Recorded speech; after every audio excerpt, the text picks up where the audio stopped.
Who gave you the right to rewrite the script of nature? That question shook Burkina Faso when President Ibrahim Traoré ordered the destruction of every genetically modified mosquito created under the Gates Foundation's Target Malaria Project. Dismantling overnight a $170 million experiment hailed in Western labs as a miracle of modern science, but remembered in Africa as something darker, a ghost from history. Because here memory is not abstract, it is scarred into land and body. A people whose cotton industry once collapsed under Monsanto's GMO seeds now watch new gene-altering projects arrive with the same banners of progress. And for the West, genetically edited mosquitoes promised an end to malaria, but for Africans, they whispered of dependency, betrayal, and sovereignty stripped away.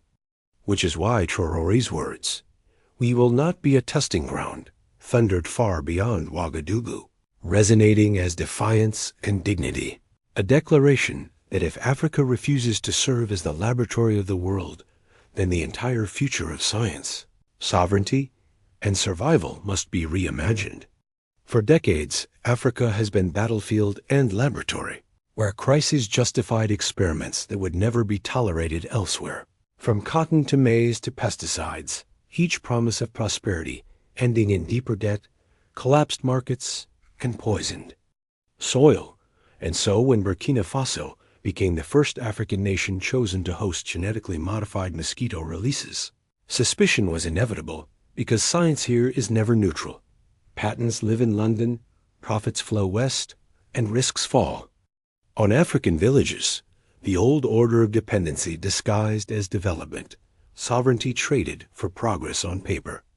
And it is precisely this order Traoré seeks to break, standing at 35 years old, at the crossroads of history, carrying the voice of a generation that refuses to inherit chains disguised as innovation, facing two roads, one paved by multinationals, philanthropic giants, and foreign labs promising stability, funding, and safety while holding patents thousands of miles away, and another uncertain and dangerous, risking accusations of being anti-science, risking loss of aid, risking isolation, but offering the yasso.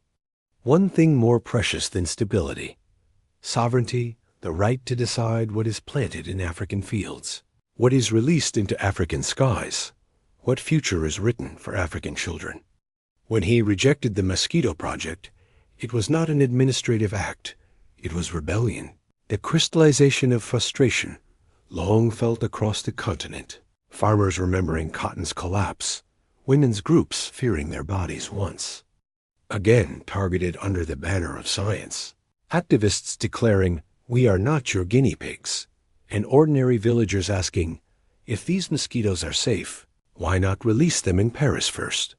Suspicion was not paranoia, it was memory, the memory of Monsanto's promises collapsing markets, of South African farmers locked in cycles of seed debt, of pesticide imports doubling in Ghana and Nigeria, of sterilization programs and reproductive experiments hidden in colonial history, of vaccines and rumors that blurred into real scars of control. And so what Western scientists saw as innovation became in African eyes another attempt at control, experiments here, patents there, profits elsewhere. And when Traoré dismantled the project in days, it was not only science under fire, but the very machinery of the old order, labs in London, funding from Seattle, decisions in Geneva, but risks in Ouagadougou.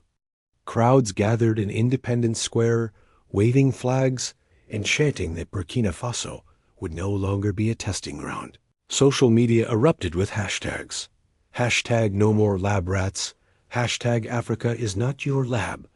Memes mocking why life-altering experiments always land in African skies before Western cities. And one viral post summed it up. If genetically modified mosquitoes are safe, release them in Paris first. International reaction split.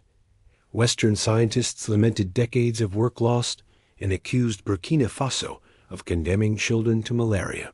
Yet across Africa and the diaspora, many hailed it as defiance, pride, a rare moment of saying no to foundations wealthier than nations, and even some Western commentators admitted openly what Africans already knew. For too long, Africa had been a laboratory, not a partner. The destruction of the mosquitoes was not the end, but the beginning. A signal, a drumbeat across borders asking Africans to reconsider sovereignty in the age of genetic engineering, to ask whether progress without dignity is progress at all, to question why philanthropy always places Africa at the sharpest edge of experimentation while patents and ownership remain abroad. And so this moment, born from one young soldier president's decision, has become a continental turning point, a choice between the old road of stability with chains or the new road of storms with freedom, between being a laboratory and being a nation. And the world now watches as Burkina Faso forces the conversation. Will Africa continue as the testing ground of the world, or will it finally seize the dangerous but necessary path of sovereignty?